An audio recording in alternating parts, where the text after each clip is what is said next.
You've learned the science. Now's your chance to learn the art. Mr. Bernie Tatum. Thank you, Professor Fleming. This is Bernie. He is a mortician in Carthage, Texas, and he takes his job very seriously. He believes in giving people the dignity that they deserve at death, and he was actually loved and adored by the community, especially little old ladies. Bernie is a 2011 dark comedy based on a true story. It stars Jack Black as Bernie, the one everyone in town loves, Shirley MacLaine as Mrs. Nugent, and Matthew McConaughey as Danny Buck, the DA. Now this video will contain spoilers, but I will let you know ahead of time so you can stop. The last detail to be managed is the deceased's body position. Left hand over the right. The position of the head is oh so important. Perfectly centered, turned ever so slightly to the right in greeting. He's now been cosmetized. He's ready to be dressed and casketed. Jack Black really does a great job as portraying Bernie. Like, he really does seem like a guy you'd like to know. Bernie was a very charismatic man, and he had the ability to make the world seem kind. Bernie lives in Carthage, Texas. Small town, everybody knows everybody, tight-knit group, you know, typical small town America, I guess. And Bernie fits right in. His personality was just like magnetic. That personality, for too long, he was about the most popular man in Carthage. Love lifted me.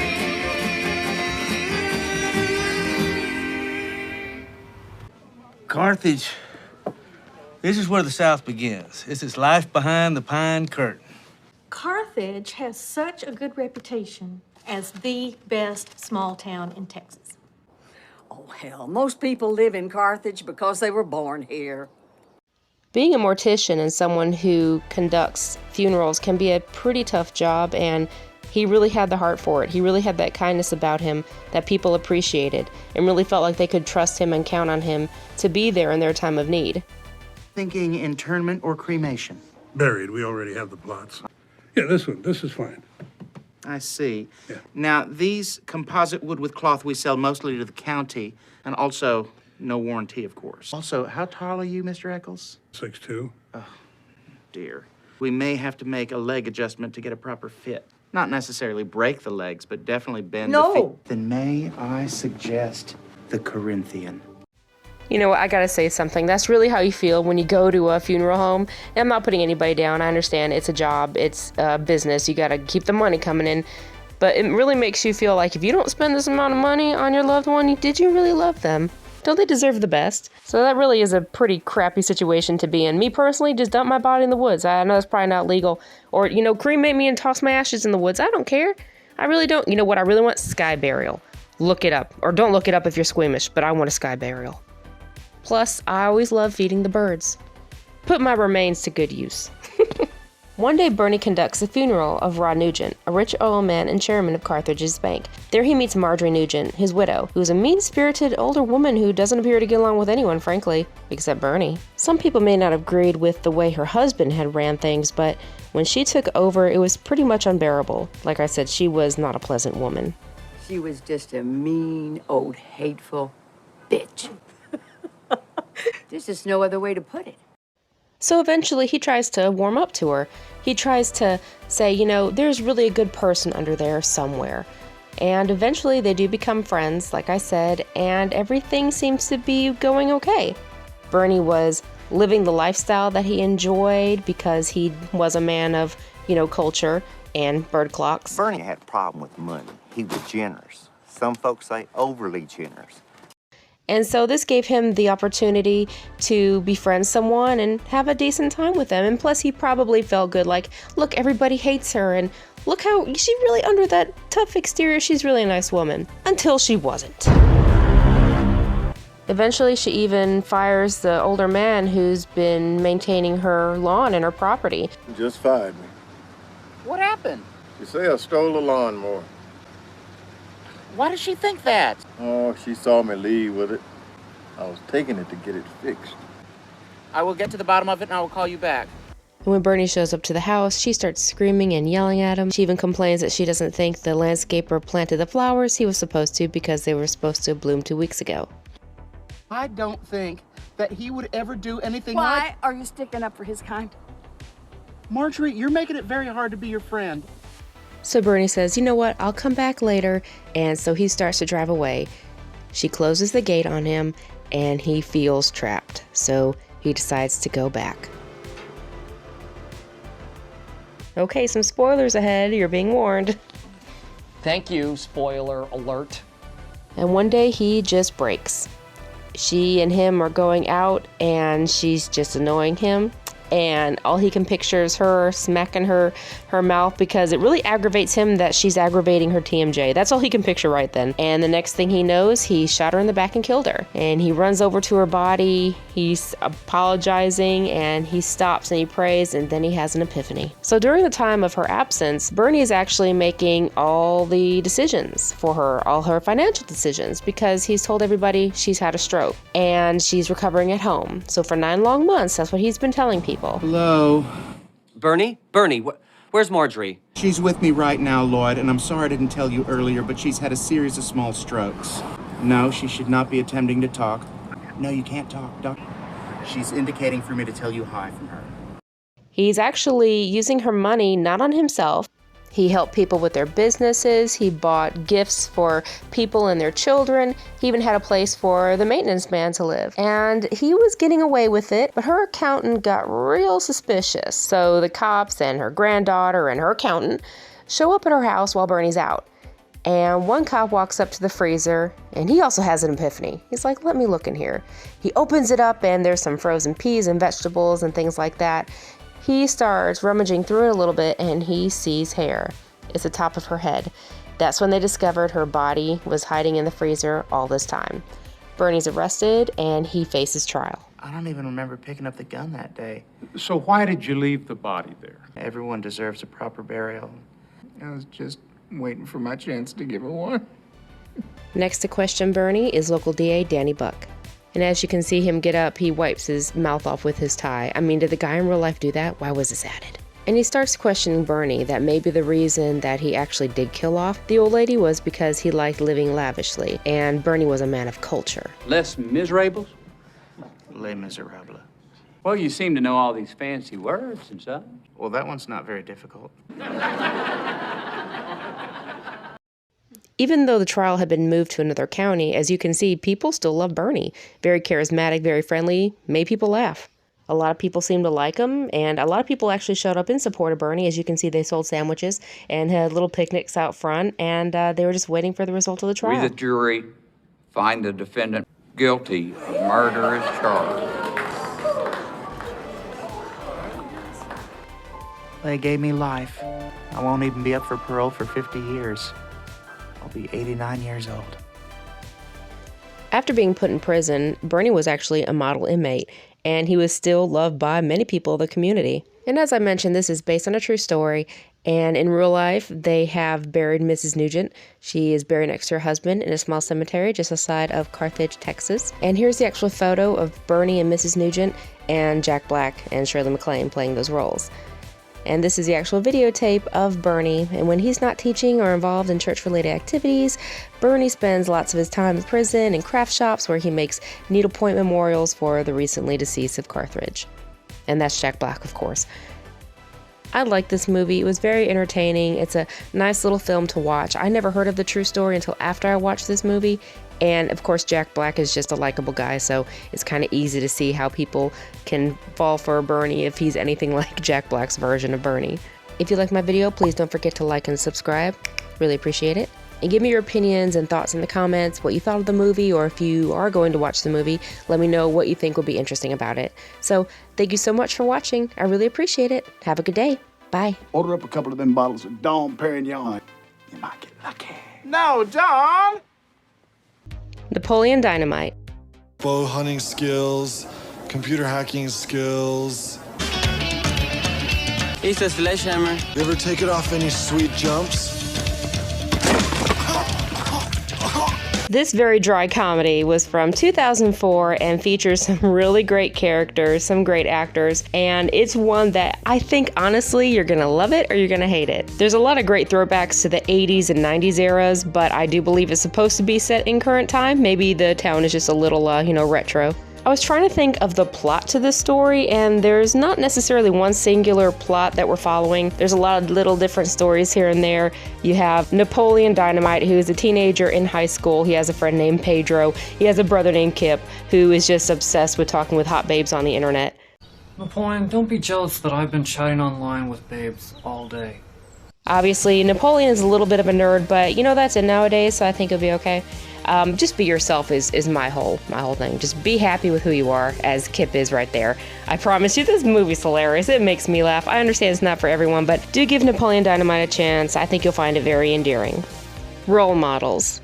If someone offers you illegal drugs, say no thanks. I'll have a Minotaur. They have drugs! Minotaur! Hey, nice cow outfit. Where can I pick one of those up? The gay zoo? It's a Minotaur. It's got this one out of your mom's closet. She let me keep it after I her. Chase the Get community service. Kid's name is Augie Farks. I wasn't really 100% yet. Don't judge me. His name's Ronnie. No one's lasted more than a day. But I think you're perfect. What's drawn there? Oh, Beyonce. I want to take my pants off. What? Role Models is a comedy from 2008, and as you could probably tell, yes, it's very raunchy, but it's not like, 90s frat boy, drugs and alcohol type, raunchy is. I mean, that stuff is involved in this movie, not gonna lie, but it's a really hilarious movie. The kids are great, and he's always gonna be a kid. He's always gonna be McLovin to me. The premise of the movie is the two guys get in trouble with the law, and in order for them to avoid jail time, they have some required community service. And the community service is kind of a big brothers situation, so they have a couple of kids that they have to mentor. Step Brothers. Vernon, you and Dale are gonna have to share a room. Are you awake? Yeah. I hate your guts. Beat the shit out of you. Working out their differences. Starting to like each other. What are you doing? I'm burying you. I'm waking the neighbors. Shut up! You have 1 month to find jobs or you're out in your asses. What? Step Brothers is an off-the-wall comedy from 2008. It's one of my favorites. Yes, these are grown-ass men, but they have the mentality and the brain of 11-year-old boys, I swear. Will Ferrell and John C. Reilly are just perfect for the roles. I've loved Will Ferrell for a long time, and I just love John C. Reilly. I'm a grown-ass woman with a crush on John C. Reilly. I have no regrets, and I'm not ashamed to say it. Now, when I say shut off your brain for a couple hours, I mean shut off your brain for a couple hours. Don't try to say, hey, why don't these guys get jobs? Why are their parents treating them like that? Hey, nowadays, adult men are treated like that. Adult women too, not just men. So I highly recommend this if you don't mind the raunchiness and the total childlike humor. I absolutely love it. Tropic Thunder.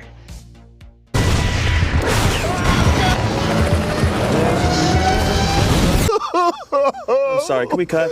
What's going on here? Hey, I'm about to jump out this helicopter like Wesley Snipes. That's it. Oh, God! Who left the fridge open? Kirk Lazarus underwent a controversial procedure. I'm a dude playing a dude disguised as another dude. Do what I do. Take a picture of this. Want to make this movie right? We take those boys up there, put them in the trees. Real fear in the right. Real emotion. Yes, yes. Exterior, rainforest, dusk, cut to a frightening jungle. I'm not a matrix. So what? What do you mean, you people? What do you mean, you people? Huh? This 2008 comedy is crazy. It has so many good actors. The characters are so funny. And if you can come into this with an open mind, I promise you're going to enjoy it. It's about a group of actors who are left in the jungle, kind of like a method acting type thing. They all think this is all part of the movie, but then things happen, they're in real trouble, and they're not realizing it. And may I add, this is probably my favorite Tom Cruise movie right here. First, take a big step back and literally your own face! Cheech and Chong's Up in Smoke. Last masters of the past come two guys who are hysterically funny. The Chech and Chong, the comedy team that gave birth to rock comedy. Put me in the lineup and let the bright lights shine. Chech and Chong travel to Mexico to pick up the world's first van made entirely of marijuana. Do you expect to see any violence here today? I certainly hope so. We're getting pulled over by the cops, man. What? I don't have a license. You don't have a license? No. What do you mean you don't have a license? What do you guys want? Hello? Get out of the house, man. It's being busted. Yeah, you heard the plot, so it is pretty stupid. This is definitely one of the movies that you have to turn off your brain. Trust me, though, it's hilarious. I avoided this movie and anything Cheech and Chong for the longest time because I'm like, this is stoner humor. This is not going to relate to me. But you know what? It's freaking hilarious. I absolutely love it.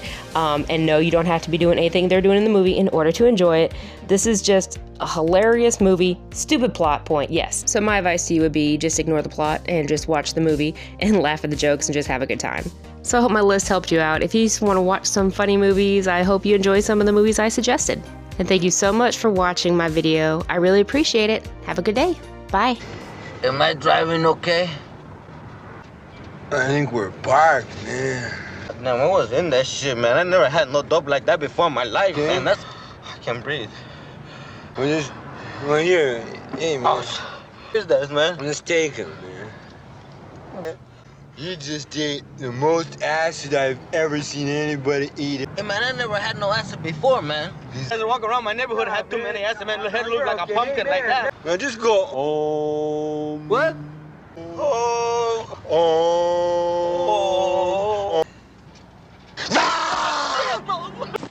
Hello, Peter. I'm gonna need you to go ahead and come in tomorrow. That would be great. Okay? Oh, and I almost forgot. I'm also gonna need you to go ahead and come in on Sunday, too. Look at those eyes. Those are the dead eyes of a man who's been working in the office far too long. I'm sorry. But you need to watch Office Space. It's a comedy from 1999 about everyday work life in the cubicle, or any type of, work drudgery that makes you just totally hate the existence of bosses and customers and maybe sometimes yourself being stuck in the endless loop that is work. Office Space is hilarious to me, especially after working for so long. So here are some clips and sit back and enjoy. Let me ask you something. When you come in on Monday and you're not feeling real well, does anyone ever say to you, Sounds like somebody's got a case of the Mondays. No. No, man. Shit, no, man. I believe you get your ass kicked saying something like that, man. Okay, but I could set the building on fire. Oh, there you are. We were just talking about you. You must be Peter Gibbons. Uh-huh. Terrific. I'm Bob Slidell. This is my associate, Bob Porter. oh, hi, Bob. Bob? Pretty much go ahead and grab a seat and join us for a minute. We're trying to get a feel for how people spend their day at work. Well, I generally come in at least 15 minutes late. After that, I just sort of space out for about an hour. Till I'm Space out? I just stare at my desk, but it looks like I'm working. I'd say in a given week, I probably only do about 15 minutes of real, actual work.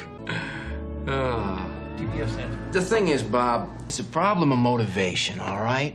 Now, if I work my ass off and Initech ships a few extra units, I don't see another dime. And here's something else, Bob. I have 8 different bosses right now. I beg your pardon? 8 bosses. 8? 8, Bob. So that means that when I make a mistake, I have 8 different people coming by to tell me about it. That's my only real motivation, is not to be hassled. That'll only make someone work just hard enough not to get fired. You know what? I totally get that. I do have, in my opinion, a strong work ethic, but I also know the feeling of I just need to get through the day. Where do you work, Peter? Initech. And yeah, what do you do there? I sit in a cubicle, and I update bank software for the 2000 switch. They use 2 digits for the date instead of 4, so like 98 instead of 1998. It doesn't really matter. I don't like my job. I don't think I'm gonna go anymore. Won't you get fired? I don't know, but I really don't like it, and I'm not gonna go. So you're gonna quit? Nuh-uh, not really. I'm just gonna stop going. So you're gonna get another job? I don't think I'd like another job. Well, what are you gonna do about money and bills and... You know, I've never really liked paying bills. I gotta get out of here. I think I'm gonna lose it. You know, with each passing year, the closer I am to having the mindset I'm just going to live alone in the woods. Technically, I never worked in the office, but I worked with office equipment, and frankly, anything is going to make you, lose it one day. And look at that flexibility, ooh. I can't help it. I have these long dancer's legs. So check out Office Space. I think you'll love it. Ready or not, here comes Mama.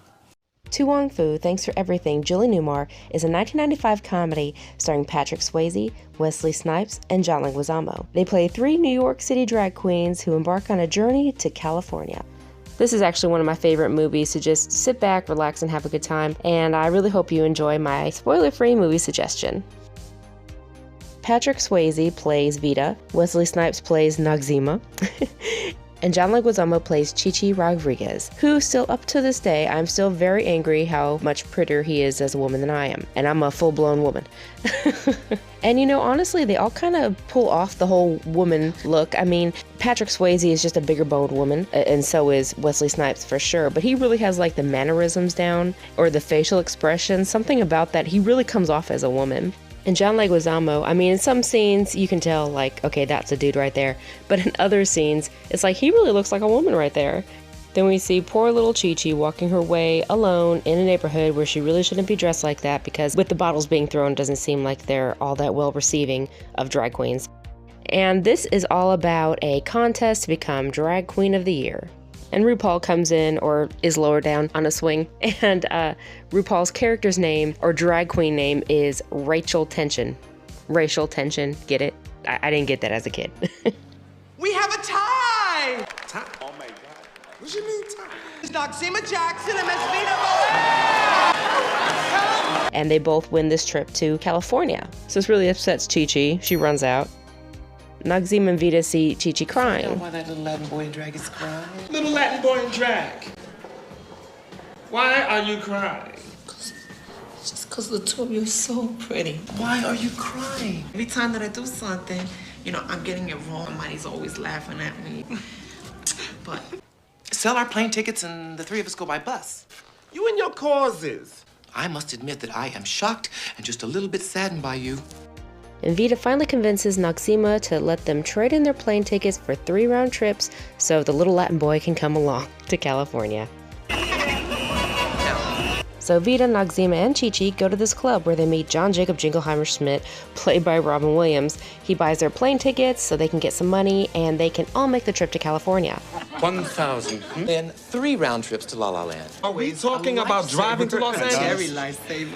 So John steps away from the table and the others are arguing about having to drive to Los Angeles when Vita sees this autograph of Julie Newmar behind them and she takes it as a sign. Take this message from Miss Newmar. just relax. It's gonna be all right. Yeah, I was back in the club car. Now we talking about... So road trip it is, driving all the way from New York to California.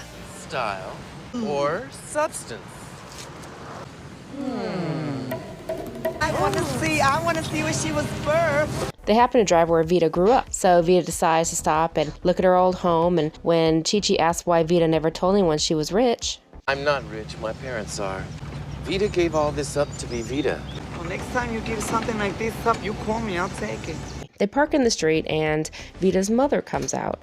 Apparently she sees them and turns back and walks back into the house. Obviously her family has disowned her because of her lifestyle now, and so she's like, screw it, we're just gonna go.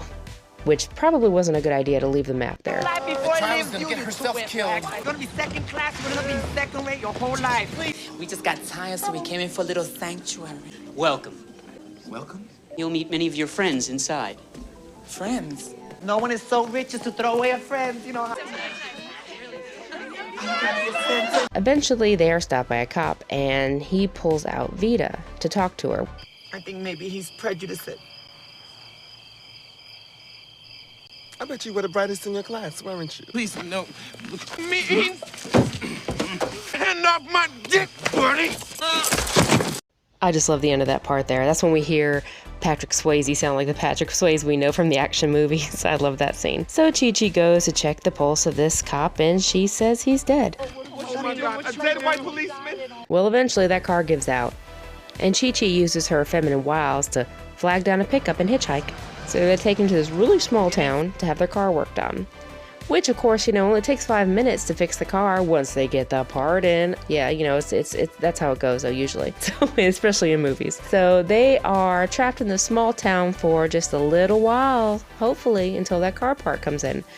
So, obviously, yeah, a small town. They don't know, apparently, what drag queens are. They just think they're really big women. Now, this film came out in 1995, and these guys, especially at the time, they were known for their tough roles and their action movies, so for them to come out dressed up as drag queens was a pretty big deal back then, and it's one of the movies that I love. I just think it's a fun movie. I'll put some information and links in the description. Please check it out, and also like and subscribe. It really helps out my channel. as well. So thank you so much for watching. I really appreciate it. Have a good day. Bye. So get back in this car. Maybe I'm not just a boy in a dress. You are a drag princess. I could live with that. B to the R to the N to the S. Princess. I'm more to learn before you become a full-fledged queen. Can I just say a princess is so much younger than queen?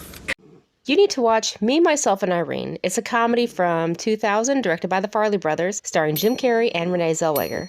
Jim Carrey stars as Charlie, a kind-hearted man who's dedicated to his family as well as his job as a Rhode Island state trooper. And Renee Zellweger stars as Irene, a woman who comes across Charlie and desperately needs his help. Charlie has dealt with some setbacks in his life, but that never stopped him from persevering. He married his girlfriend and starts living life as a happily married couple. Do you people take checks? You mean the black man? No. Those things aren't legal. God!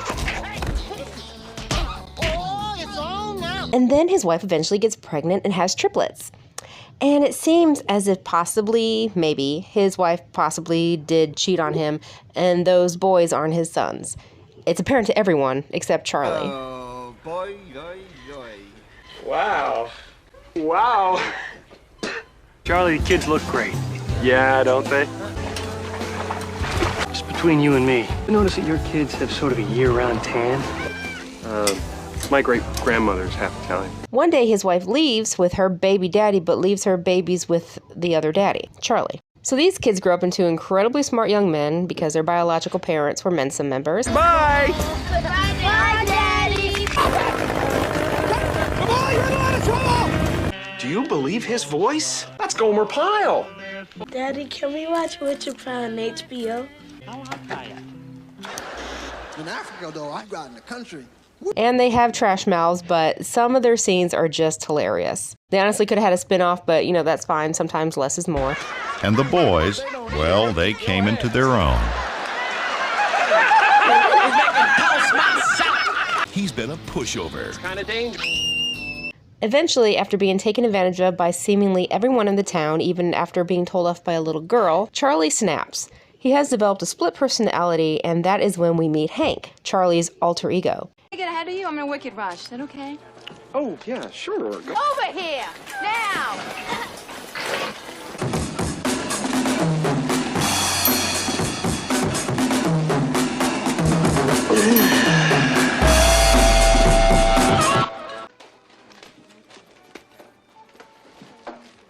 And Hank comes out swinging, most literally, and Charlie is left to deal with the ramifications of Hank's actions. Hank comes out when he feels like it's necessary, which would be okay, really, but Hank goes overboard and gets Charlie in trouble many times.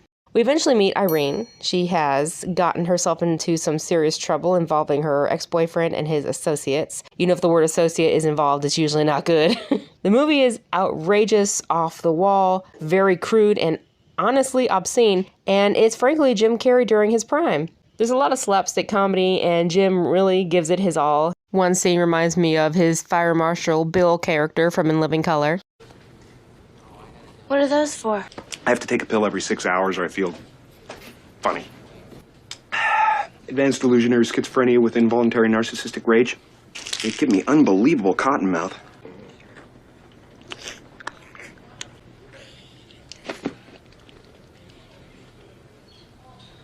I'm Fire Marshal Bill Burns, and nobody likes a quitter. Boy, this new sprint line is really clear!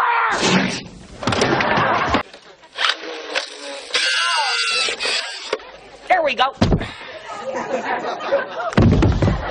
And there are scenes that I cannot show you here because if I do, the YouTube gods will punish me severely. For God's sake, censor it! Censor it! If you want to sit back and laugh at stupid humor for about an hour and a half, give it a try. I personally have loved Jim Carrey since I was a kid, watching The Mask and Ace Ventura, Pet Detective, so I'm a little biased. I love Jim in this. The physical comedy that Jim Carrey delivers is what makes him memorable. And some of the scenes that he's in, you just get enthralled because he's a comedian. He's a natural born comedian. He's insane. If you have not seen Me, Myself, and Irene, give it a chance and watch the movie. And then come back here and let me know in the comments what you thought of it. Thank you so much for watching. I really appreciate it. Have a good day. Bye.